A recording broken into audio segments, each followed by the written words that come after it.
Are you ready for some more XFL? I know you are. Welcome back to XFL Extra, the podcast brought to you by XFLboard.com. I'm your host, Mark Nelson, and this is our 48th episode. Last weekend, we witnessed the XFL kick off its 2023 season. In this podcast, I will speak with Greg Parks. Now, Greg is a football fan and an XFLboard.com contributor who writes about the league as a whole. He's also a wrestling fan and a columnist at Pro Wrestling Torch, pwtorch.com. We will talk about the week that was, the beer snakes and the lemons, injuries to offensive lines, quarterbacks and lack of performance, game attendance and ticket sales, and differences in the broadcasts from 2020 to 2023. We will also run down the upcoming XFL Week 2. Who do we think will win? If you're smart, you'll never bet on our picks. This episode is called When Life Gives You Lemons. It's about a football league now resurrected from the ashes of its own demise and making the most of an opportunity to succeed in playing one of America's favorite sports. Are you ready? As usual, we won't waste any time. Let's get started.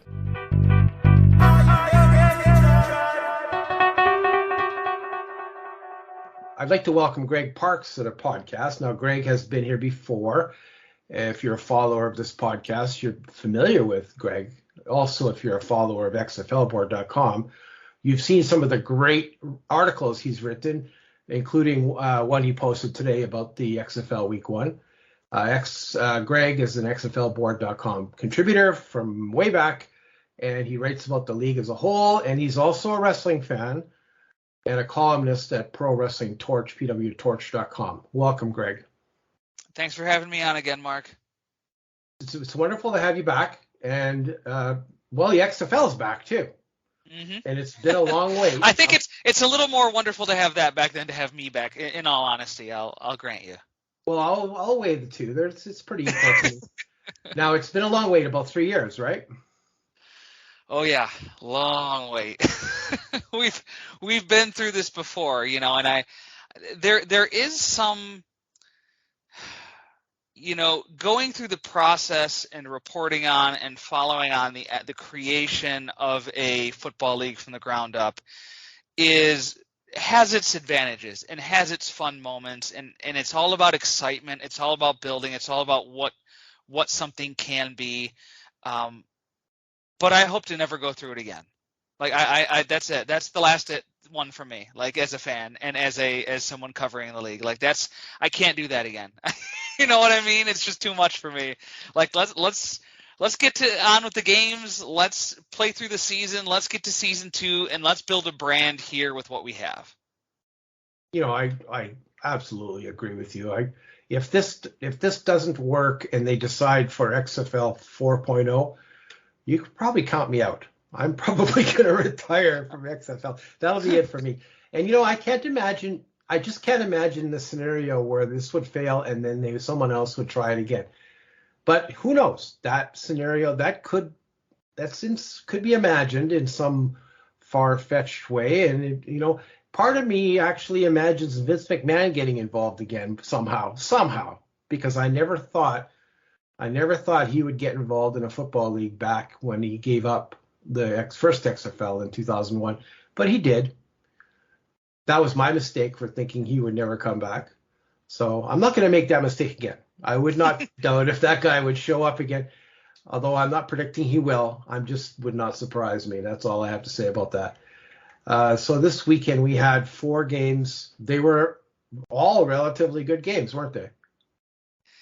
They were not complete games by any stretch. I didn't think there was any game where you could go and say, wow, from the kickoff in the first quarter to the final whistle in the fourth quarter, those two teams played complete games.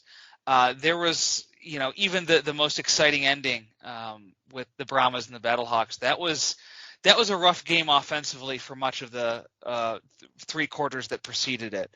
And so, but again, expectations, right? I mean, there was no preseason games. They had to scratch the games that they were going to do, the practice games for ESPN. So there was no preseason games. There was no mini camp. So it was, a 4 or 5 week training camp, and that was really it. And so I think folks have to temper their expectations of how these teams are going to come out in week one playing together for the first time. And so were they complete games? No, absolutely not. Was I expecting them to be complete games in week one? No, of course not.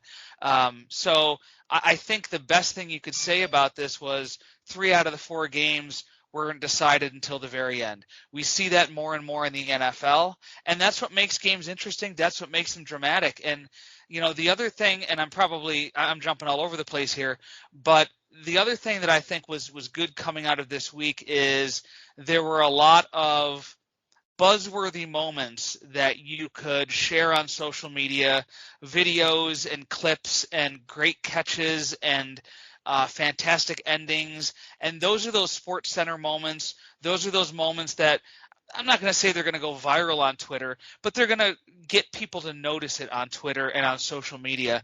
And so I think really in this day and age of social media being such a dominant part of many of our lives, I think that's really the best you could hope for. The games were what they were, but there were enough exciting moments, and the games, 3 of the 4 games came down to the wire in a way that I think can get people talking and get some buzz out there. Well, that's a very good point. I think the only real moment that the XFL engineered, or one of the biggest moments they engineered, was in the first game where The Rock came out and gave a speech and did his Rock thing. Of course, that was all scripted. It was engineered. And some of the other things you mentioned were not engineered. For example, in the DC Defenders game, when the fans started throwing the lemons on the field. Mm-hmm. I mean, no one thought that was going to happen, but apparently that was a moment that they were able to key upon, including in Sports Center as well, wasn't it? Yeah, I'm sure it was there. Oh, for sure. And that's one of the things that I wrote about in my column you mentioned that was put out today, 3 up and 3 down for the XFL Week 1. And, it's something that we can kind of laugh at and something that we can kind of, that'll gain the XFL some attention. But really, that was bordering on a very dangerous situation for the players and the coaches and the referees and other fans. I mean, anytime you have fans throwing anything, even if there's something like as innocent as lemons onto the field, you're putting some folks at risk there. And so I think the XFL and Audi Field have to get together between now and their next home game, March 5th, and figure out what to do about this beer snake situation, because for whatever reason, the beer snake was not allowed at the game, and that drew the ire of the fans, who probably many of them went there to take part in the beer snake, which is one of the biggest deals of XFL 2020 and what the DC Defenders were known for. So the league and the stadium have to figure out what to do about that, because if they're not going to allow it, they have to find a situation where the throwing of things onto the field doesn't happen again. Oh, I agree with you. The throwing of the lemons was that was a bad move. Throwing of any projectile at a sporting event is a horrible thing to do. Now, why does somebody bring lemons to a football game? I'm thinking they need it for the beer. I'm not sure. I don't think it was brought by the fans. I think it was probably given out in related to beer, or there was some lemonade that was given out, or something like that. So I don't know. And if it wasn't lemons, it would be something else. They would have found something else to throw onto the field. So I guess yeah. Well, I was at a football game once in Winnipeg in the Grey Cup when somebody threw a full can of beer at Rocket Ishmael while he was running for the winning touchdown. That's an iconic moment in the Canadian Football League, by the way. But who throws away a good can of beer? Like, come on. Especially as for pricey as they are at football games. Right, exactly. So even with that beer cup snake, I think in XFL board in the discussion forum, somebody posted it was $13 a cup for a cup of beer. And I did the math in my head that a yard of beer snake would probably take about 100 cups.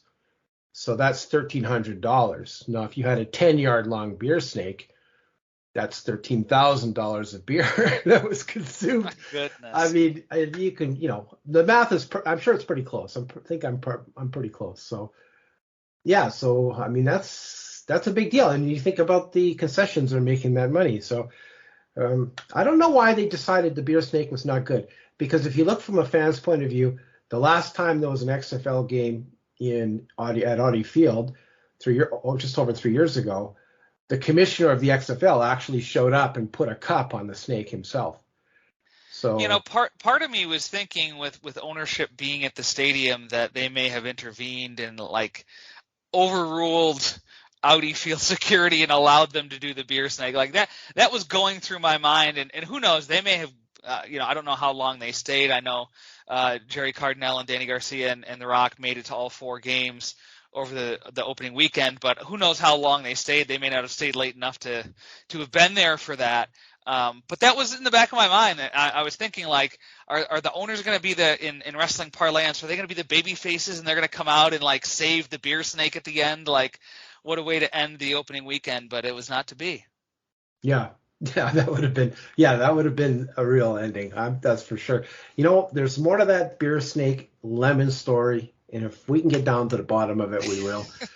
But right now, it's a moment. But again, it's what people are talking about it. I noticed there's a lot of new lemon Twitter accounts on Twitter, like people are coming in as the lemon. So there's more to that. Of course, you pointed out the next game there, they have to figure out what they're going to do, and I agree. Uh-huh. Yeah, for sure. Now, of all the games, before we talked about the Lemon Gate point, you were talking about the games were uneven, and they were, weren't they?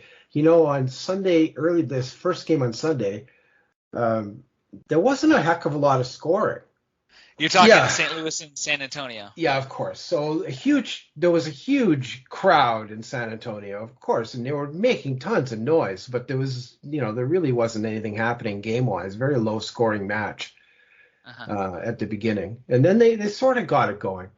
But San Antonio, they lost a lot of their offensive line during that game, didn't they? Yeah, there were 2 guys who I think went out due to injury, and they may have been on their last offensive lineman. I'm not sure what they would have done had they suffered another injury, because I know they had at least 1 or 2 inactive for the game. But and that's tough because we're already in a situation where offensive linemen, the quality and the depth in the offensive line across these leagues like the XFL and the USFL is already stretched thin.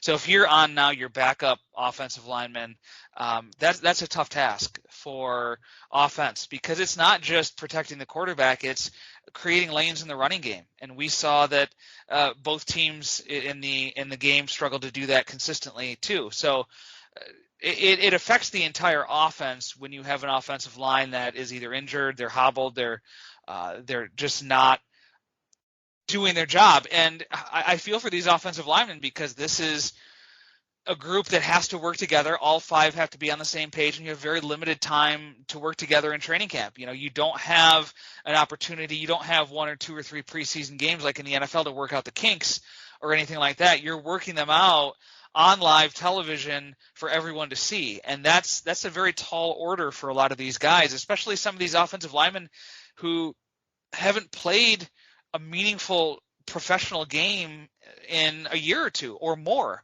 And, I think that goes back to my point that I made earlier, is we kind of, as fans, have to understand what the situation these players are in here in week 1.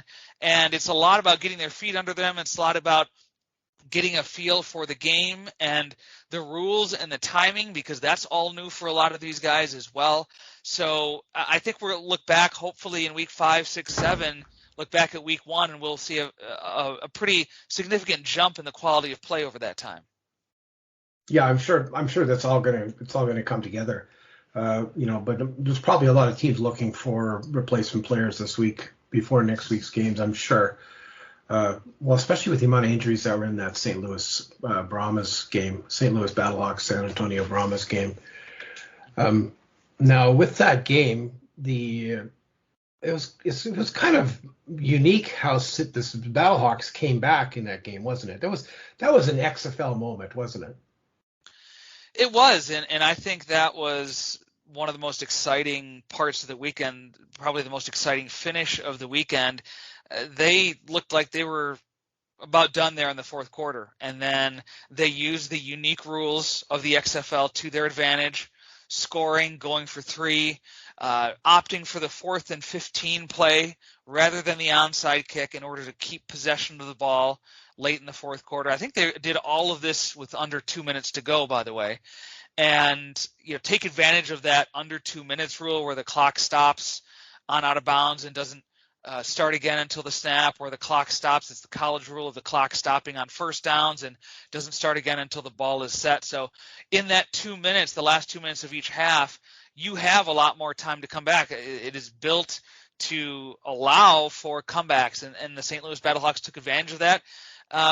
You could say the rules are skewed a little bit toward the Battlehawks to help them win, but had the Brahmas stopped the Battlehawks on that 4th and 15 play and not allowed Austin Prohl to get open on the sideline and get his foot inbounds, we would be talking about a Brahmas win today. Yeah, you have to admit what Austin Prohl did to catch that ball and stay in bounds was actually quite spectacular. That could have gone the other way very easily, but no, he did it, and of course he probably was key to the Battlehawks comeback win. What other players impressed you this weekend? I think you look back to Saturday's game, Trent Harris coming out with 4 sacks in the Saturday game for, I believe it was for the Roughnecks, and he and some of his teammates abused the Orlando Guardians offensive line, and it was just a domination by Houston. I think Orlando scored the first touchdown, but after that, it was basically all Houston. And it was Trent Harris, I think, had 4 sacks, and Tim Ward had 2 or 3. And they were 2 guys who were picked up late in camp. They were 2 guys who were on NFL practice squads until the end of the year. They opted to sign with the XFL rather than sign a futures contract in the NFL. So, these are 2 guys who are probably, you're talking about the quality of players in the XFL. They're right near the top, and they showed that in that game. And so, I think we all thought Houston's offense was going to be pretty dominating with their run and shoot concepts by A.J. Smith, who learned under, Mike Leach and June Jones and those guys like that. And their defense, I think, came up just as big, if not bigger, than their offense. Yeah, so that was pretty impressive. I have to admit, there was some glory moments for some players. Maybe not for all the quarterbacks, of course, like Drew Plitt. Right. How do you think Drew Plitt did for the Renegades? I think all the quarterbacks struggled, which, again, it's not – I don't know how much to blame them and how much to say the offensive line, because in many of these games they were just not given time, and there was a lot of dinking and dunking. There was not a lot of shots downfield taken because the offensive line simply was not giving them enough time. So you're not going to call 5- and 7-step drops for quarterbacks if you're an offensive coordinator, because by the time the defense is going to be in their face before they get to that 5th step. So it was just a lot of dinking and dunking, a lot of shots over the middle. And, I think that will improve as offensive line improves as well. There was no, and I tweeted this out, there was no P.J. Walker here in week 1 at least. Right. He came out and was strong from the beginning and was strong for a full 5 weeks. And there were even other quarterbacks. Jordan Ta'amu in 2020 was really strong. There was no quarterback, I think, that really stood out above the rest in week 1. I think if you look at A.J. McCarron's stats for St. Louis, and if you didn't watch the game, his stats look really good. It looked like he had a really good game. But if you watch the game, it was just another so-so performance. So, again, hopefully this is something that improves as the year goes on. The quarterback play, the offensive line play, and everything like that is able to catch up to the defense. Defenses are always ahead of the offenses at this time of year anyway. So, again, not a surprise, but you hope that, because this league is – quarterback play is very important, and good quarterback play is very important. And you would like to see in the coming weeks some improved quarterback play from these starters. Yeah, for sure. Like, look at Luis Perez for the Vegas Vipers in that first game. He came out looking pretty solid, but then things started to unravel for him later on, didn't it? Well, there were a lot of teams, I think, that scored on their first drive or scored on their second drive, and you're thinking, here it is. This is going to be the high-scoring game of the weekend, and then it goes into halftime 9-7 or something like that, and you're like, what happened? So the offenses, I think, throughout the week had a pretty strong first drive, and that's always the drive where you can kind of script it out too as an offensive coordinator. So maybe that had an effect as well. But the defenses were able to adjust really quickly in a lot of these games, and so I think the offenses had the advantage for the first drive or two, and then the defenses really clamped down after that.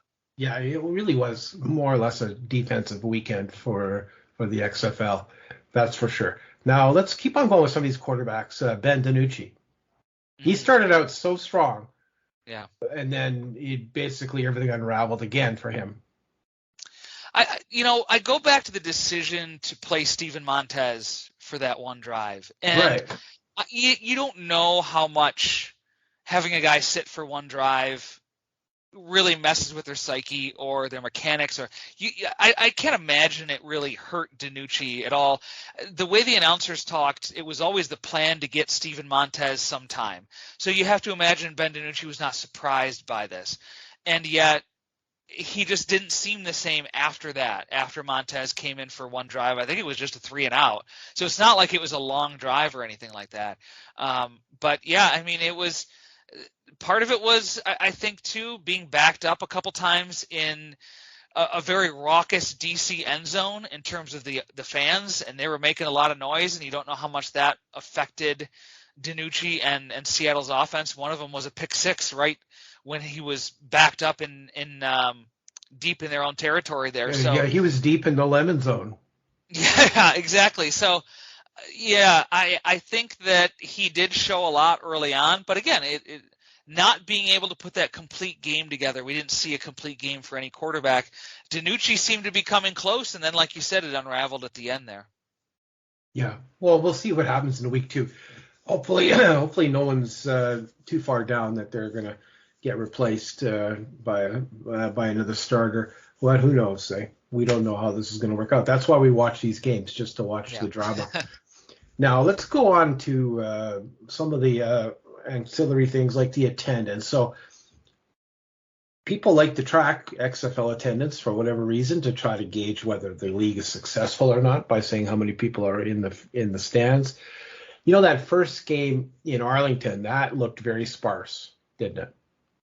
It did. I thought it filled in a little bit better as the game went on, but it was sparse looking. And I think, too, a lot of the games had more fans in the stands on the ends, in the end zone areas, because when they would do the end zone shots, they looked pretty full. Right. But, of course, the camera angle that you're going to get for the majority of the game is the sideline cam, where they're not showing many fans in the stands on the sidelines.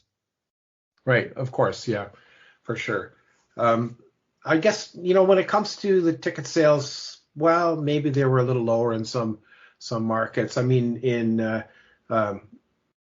San Antonio, they had a huge crowd there. Well, it definitely seemed huge, and it was very loud and boisterous. And as you pointed out, it was still, the attendance was still a few thousand lower than the AAF used to get in the same stadium. So, but they impressed, though. The amount of people that showed up for San Antonio, that was impressive, wasn't it? Absolutely. And each incarnation of the XFL has drawn fewer and fewer fans. And I don't know if that's just because there's more entertainment options for people or what the right answer is. I'm sure part of it also has to do with just the fact that we're on the third incarnation of the XFL, and there's the law of diminishing returns, right? Every time the XFL comes back, it's going to be a lot harder to draw fans, at least that first season, because fans want to see the staying power of the league before that they fully get on board with it. And that includes spending money to go to games. And when you're spending money to go to games, you're not just spending money on tickets, you're spending money for parking, you're spending money for concessions, you're potentially spending money for for souvenirs and for team merchandise and things like that. So it is expensive even in the cheap seats for these games. So I think, you also have to take into account, yes, the XFL puts tickets on sale late. Yes, they got into these markets late. Yes, they have not done as much marketing in these cities as XFL 2020 did. And the fact that they're in hubs in Arlington and can't be out in the community as often as they'd like to be. They are getting out quite often, but not often. I mean, it's just physically impossible. You can't get out there as often being based in Arlington as you could be being based in that city. So I think when you take all of those into consideration, the fact that the attendance dropped about 5,000 for each of these returning cities from 2020 is not all that big of a surprise. And maybe not all that big of a concern. Like, I don't want to just brush it under the rug, but when you take all these into consideration, and these are self-inflicted wounds, the XFL made the choice, whether purposefully, that they didn't want to spend the money on the marketing and they didn't want to spend the money on ticketing infrastructure as early as 2020 did, and they'd be happy with fewer fans if they weren't spending as much money on the back end of it. Hey, maybe that's their deal. And really, I mean, we can criticize the crowd size, but we also don't know what the XFL's internal expectations for a crowd is, and what their financial, how much they're really weighing the financial aspect of ticket sales. Because, if they're budgeting for 10,000 fans and they're drawing 12,000, that's a success. If they're budgeting for 15,000 and they're drawing 12,000, that's a problem. And so I don't know what we'll see going forward, if the answer is more marketing in these cities, if the answers are discounted ticket prices, if the answer is just, they're going to have to suck it up this year, and they're going to draw what they draw. And hopefully in the off season, they can really push ticket sales a lot more. And just by virtue of having a second season, that it will gain the trust of people in these cities, that this is going to be a long-term investment for the city and the XFL in these cities, and that could draw fans in. Maybe that's the answer. But, we can sit here and say, compare it to 2020, but we don't know what the XFL is budgeting for in terms of drawing fans and what their internal expectations are. That's really the only one that counts. Yeah, I totally agree with you. I'm glad you said it that way, because that's the truth. The truth is, I don't think it's that important to the league that how many people are in the stands. I think they want to have fans in the stands. There's no doubt about it. But I don't think that's not the thing that is going to bring this league down. Certainly no, but I think it can only help, right? It can only help. Yes. The atmosphere. You saw the atmosphere in San Antonio, right, and just how different that atmosphere was than, say, the one in Arlington. And I will give credit to ESPN. They mic'd the crowds well. I thought even the smaller crowds came across well on TV. But you just can't compare the atmosphere, even watching at home, of 24,000 fans being in a building compared to 12,000. I mean, it was no contest. And DC tried very hard; they were into it. But I think that's also, with 3 of the 4 games really being decided in the last minute, that is where the crowd plays a part. That is where they start getting into it, and that is where they really come across on TV to the viewer, and it makes it feel like a big deal. It makes it feel more important, and it makes it come alive. It really does make the game come alive, even to the TV viewer, when you have the crowd shots of the crowds going crazy, and the sound, and it's disrupting the offense and things like that. I mean, that plays a role, and I think it plays an important role. Well, that's you're absolutely right about that. Now, if you think back to the USFL season last season with the shots of the empty stands, and I'm watching the game, there's football happening. It's good football for the most part, which I enjoyed the USFL season last year that I watched. But whenever they shot the stands, it was depressing as all heck because there was nobody there.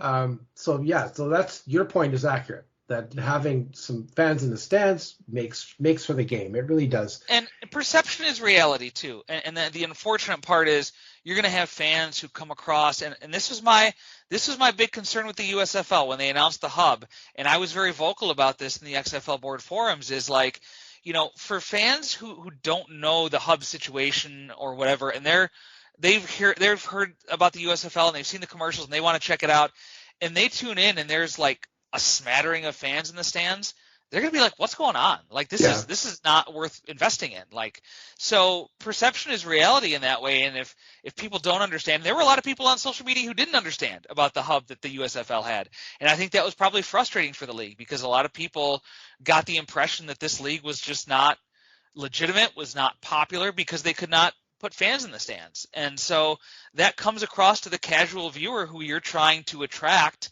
You can't draw from – this isn't the Green Bay Packers where season tickets have been passed down through 3 generations and it's part of your family history to be a fan of this team. Like, these teams don't have that history. So you don't have automatic viewers who are going to tune in because, well, it's Sunday and the Arlington Renegades are playing, and for decades I've watched the Arlington Renegades. That you have to draw those new fans in, and part of that is making the product feel hot, making the product feel popular, and you do that by having fans in the stands that people can see when they're watching on television. Exactly. So, Greg, compared to 2020 XFL, what did you think of the way the league was broadcast this past week? How was it different? To me, it really wasn't all that different. And for all of the talk from ownership about, the league being all access, never seen before, never done before, like, it kind of was the same broadcast as 2020. And to a certain level, like, with ESPN being a broadcast partner again, you kind of expect that. And there's really only so much you can do, right? There's only so many different camera angles. There's only so many people you can mic up. There's only so many people you can talk to during the course of a game. So there are certain limitations on how much access you can really provide fans. So I thought the broadcasts were good. I thought the graphics were really nice. The intro graphics were really cool. I thought the on-screen graphics were really well done, really professional. They did not skimp. They did not make the XFL seem like a minor league in how they presented the games on television, which I thought was really nice. I thought a lot of that was an improvement on 2020, and I liked the graphics, and I liked a lot of the stuff that they did in 2020 as far as the on-screen stuff, but I think I liked 2023's a little better. The problem with giving access is sometimes there's just not a lot to say. And there were a couple times like they'd open the mics of the coaches and the broadcasters would lay out and the coaches literally would not say anything. They didn't know they were on air or anything like that, but it's like they were expecting them to say something or give a call or talk, and there was nothing. And so that's the downside of live television, is sometimes things don't go the way you want them to go, and sometimes what coaches have to say are not as interesting as you would want them to be. And so you can give access as much as you want, but is it worth it, right? And so we got a couple moments, but I think throughout the entirety of the season, you'll get moments that make it worth it as a whole. There just wasn't a lot there, I didn't think, in week 1. Again, only so much you can do, but I think that's also maybe something without that run-through game, without that preseason game where ESPN was supposed to be on hand during training camp to sort of walk through kind of how they were going to broadcast. That may have been... That was shut down because of weather, right? Yeah, so that may have stunted a little bit of what they wanted to do in week 1, but I think it was well done. I think there's enough difference in how the XFL presents their games. And, part of the problem too is this is not Netflix. This is not Peacock. This is cable television with families watching. And as much as I would have loved to hear Greg Williams yelling at his assistants and cursing his players out, there was a lot of muting in that game in DC and Seattle. There was a lot Yeah. of, you could tell they had the 7-second delay on there, right? They're knocking a lot of language through, which is, I mean, I totally get why they do that. It's a little unfortunate in some ways because you're missing out on some of the real emotional and fiery action, which is what you want to show if you're the XFL. So hopefully Greg Williams kind of learns to keep it under wraps a little more, so we can hear a little more of what he's saying and get his intensity. But yeah, there was a lot of intensity on the DC sidelines, wasn't there? Yeah, so there was some good, and there was just some. I don't even want to say not so good, because I think access, even if it's not all that interesting, is better than no access at all. And certainly, Dean Blandino and the XFL Command Center with the rules, that was something that a lot of people I noticed on social media were lauding. They thought that was fantastic to get that access from Dean Blandino, to hear him communicate with the officials, to hear the officials communicate with each other, was real. In an era where people are begging for transparency from the NFL, where people are criticizing the officials every week about the job that they're doing in the NFL, I think what people really want is that transparency and really want that consistency. And I think those people are getting it with the XFL and with how the league is presenting its officiating decision. So that was a big win for the XFL. I think that was something.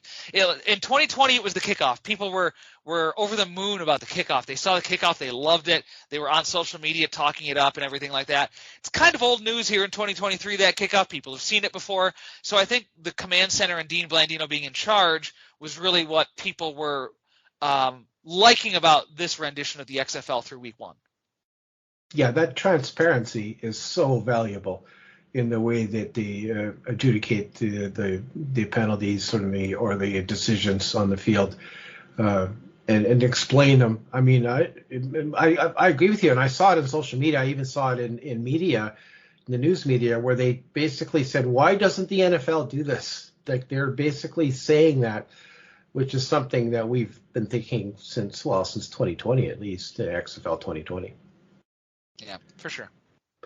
Let's take some time to talk about next week's games now. And next week, starting Thursday night, there's 4 games. One on Thursday, one on Thursday night, Thursday evening, one on Saturday evening, and 2 on Sunday. So there you go. Get ready. And 3 of those games are in venues that we haven't seen before, which will be interesting. One of them in Vegas, in the stadium they have prepared in Vegas. So let's go through the games. So on Thursday, we have St. Louis Battlehawks at Seattle. Actually, I'm looking for a prediction, but what's your take on that game?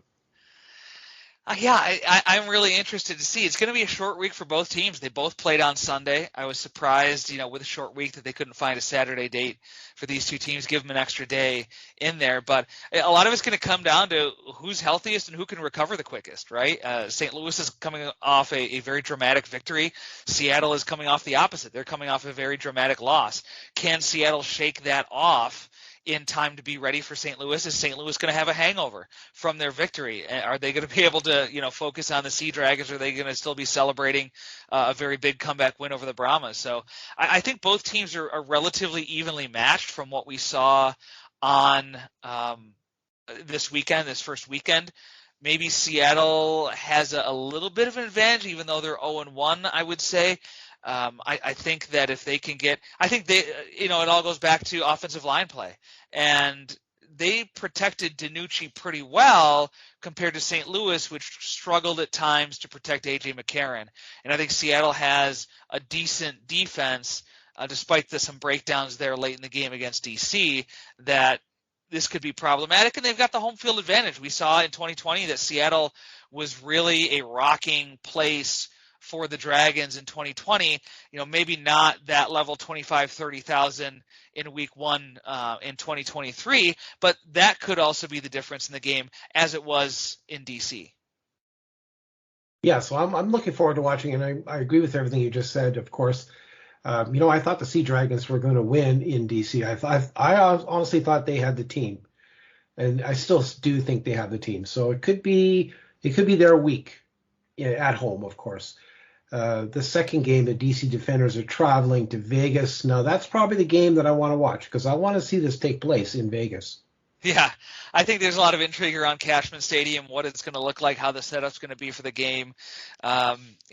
It's Vegas put up a fight. I mean, they for a team in Arlington that was, for a lot of people, the class of the XFL as far as preseason predictions. They played Arlington pretty tough and had a lead for quite a bit of that game until Arlington came back. So I think people were impressed with how Vegas played. And again, I consider this a pretty even matchup. They could have easily gotten out of Arlington with a victory, as DC did against Seattle. So I'm really interested, like you. I want to see the stadium set up. I want to see how it's seated, and really, we've heard a lot from the people who cover sports in Vegas, and they're like, people aren't talking about this. There's really no buzz about the Vipers. We're not hearing anything from people about. So I'm interested in see how many fans they can draw. And of course, the more intimate setting might be better. I thought the atmosphere in DC, despite drawing 12,000 fans, I thought the atmosphere was really good in that more intimate setting. So that could be the same for Vegas at Cashman Field. Yeah, exactly. Definitely looking forward to that. Also, I think a stat, and I think I'm right about this, DC Defenders have never won on the road. So I don't know. That's one thing I brought up. Like, is this canon now? Are the DC Defenders of 2020, do their stats count in the history of the DC Defenders? Well, like, are they the same franchise statistically from one to the other? I don't know. Well, good question, but I'm going to tell you right now, for this stat, yes, they're okay. It's the same for this stat alone because until we're told otherwise, we're going to assume yes. Right. So, because I read that online last night, where somebody was bragging about the DC Defenders winning, and somebody was saying, "Well, you still haven't won on the road." So, hello. So, the first game on Sunday is the Brahmas are in Orlando. I wonder how that game's going to go. I have no idea. I think the Brahmas are going to win, maybe pretty handily. Orlando's going to be in a giant stadium, Camping World Stadium. I question their ability to draw there. Tampa did not draw very well in 2020, and I know they're completely different cities, but even if they draw 12,000, it's not good. Like I said earlier, it's different in DC, where it's 12,000 people in a 20,000 seat stadium, as opposed to in Orlando, where it'll be 12,000 people in a 60,000 seat stadium. It's just not going to be the same ambiance. So you wonder what that home field advantage is even going to be like. Orlando's got a lot of work to do. They were the team that a lot of people picked, and in my column before the season began on XFL board, and I ranked all the position groups for each team, Orlando came in last, and I think they showed just how much they're going to struggle this year in week one. Now, granted, Houston's probably a top level team in the XFL, but San Antonio showed that they could hang, even though they lost to St. Louis. So I don't know if Orlando could make enough plays on defense. San Antonio's offense with Jack Cohn under center, he's not a guy who's going to threaten you with a deep ball, I don't think. So Orlando could hang in there if they make a couple plays on defense, they get a turnover or two, and this could be the surprise game of the week maybe. But I think just looking at the roster, San Antonio I think has the stronger roster, so I'd go with them here. Yeah, that's a good analysis, but I have no idea. You know what? If I was to bet money on Orlando to win, you can bet that San Antonio would win. That's the way it goes for me and betting. And I have to laugh at the people who bet on games. Like, you've never seen any of these teams play. What are you basing your bets on? Like, I have no idea. I would never bet on the first week of a completely new league. Like, that's just right. I feel like that's kind of throwing money away. Like, if I'm betting money, I want to have some kind of knowledge that I'm betting it based on either history with the teams or the players, or something. There's nothing to draw from here. They're all completely new. The Guardians could end up winning the championship. Who knows? They're just it's crazy to me. But hey, it's a big part of sports now, and that's just the way it is. It seems so.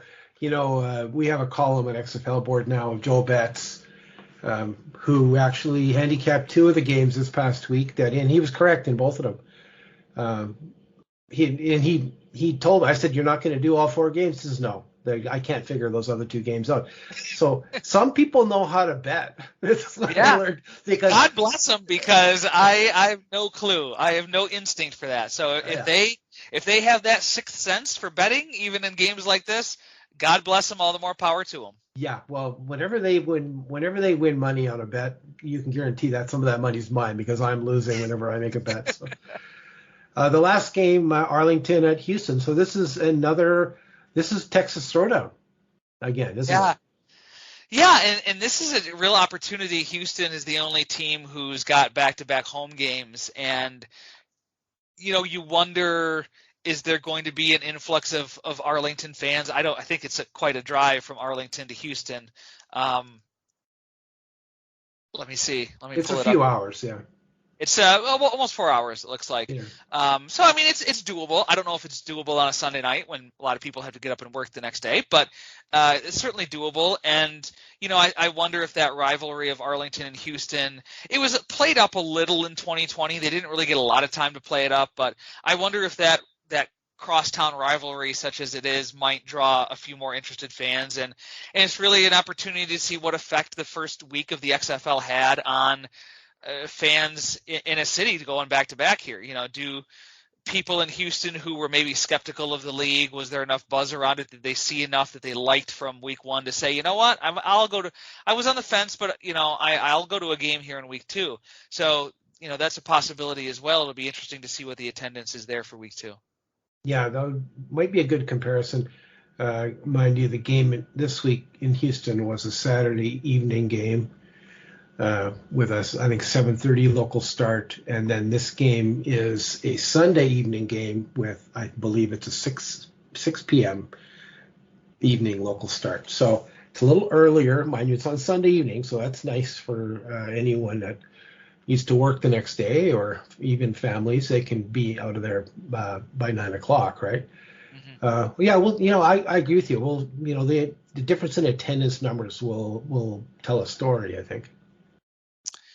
Yeah, I would expect it to go down. I think there was maybe, trying to think of how many franchises in 2020. I looked at this earlier and I can't remember, 2 or 3 teams whose attendance actually increased as the season went along.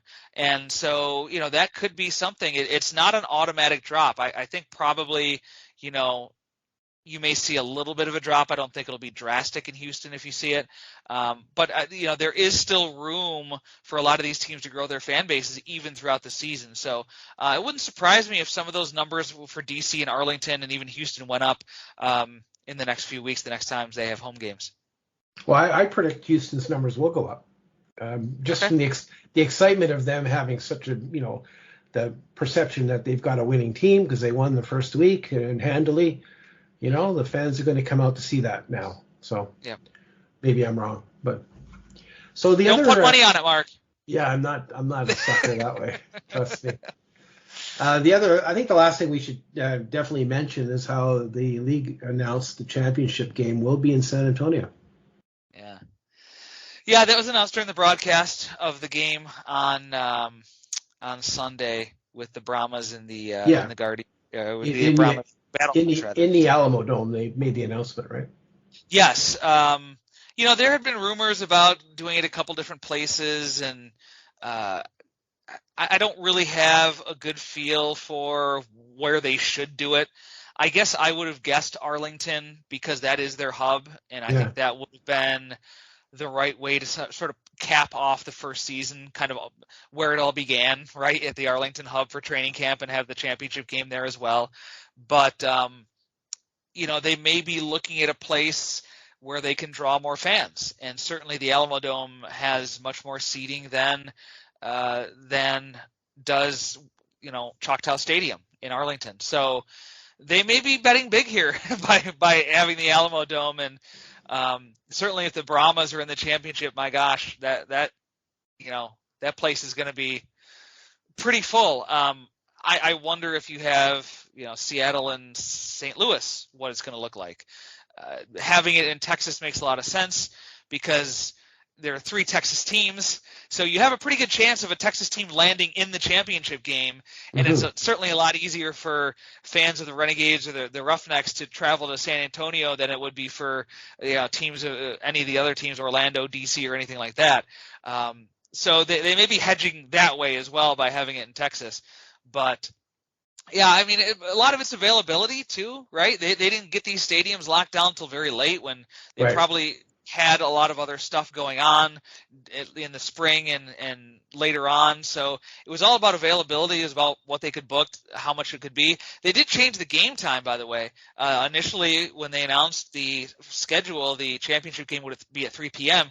It's now at 8 p.m. So I don't know if that, again, has to do with the availability of the Alamo Dome, or I don't know how to take that. It seems like a good sign that they're putting the championship game in prime time and moving it into prime time.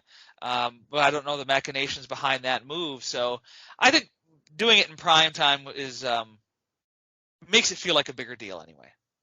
Yeah, I guess it does. So it'll be on a Saturday evening as opposed to a Saturday afternoon on ABC, if I'm right. I believe that's so. Interesting. Yeah. Well, I'm sure the reason why it's in the Alamo Dome is because they got the proper deal there. They managed to make a deal with them that made sense, and they know that they'll probably be a Texas team in that championship, unless Orlando makes it into that game. Yeah, that's right. We'll see. Anything can happen in the XFL. Well, that's right, and that's why we watch these games, because anything can happen. Otherwise we wouldn't even bother watching, right? Right. Well, it's nice chatting with you again. I really appreciate everything you had to say about this first week. Things are gonna. My prediction that things are gonna go. We're gonna have a full season this year, all 10 games, 2 weeks of playoffs, and then we'll have nothing to talk about after that except for the next season of XFL football. That would be. I'm knocking on wood right now. That would be great for there to be nothing to talk about at the end of the season. Boy, would that be a refreshing change of pace. Yeah. Well, that's what I'm expecting, and hopefully that's the way it plays out. Well, it's nice talking with you again, Greg. I'd like to wish you good luck and have a good day, and we'll talk to you again soon. Absolutely, and of course, I'll be covering the league throughout the season on XFL Board. You mentioned I already have a column up. By the time this podcast drops, it's 3 up and 3 down for the first week of the XFL. I'll have probably 2 or 3 other columns out throughout this week, and I'll try to get on a consistent schedule with that going forward throughout the rest of the week. So you can always be on the lookout for my stuff at xflboard.com. Right. Yeah, for sure. And you know what? I read everything you write. It's perfect. It's wonderful. Thank you.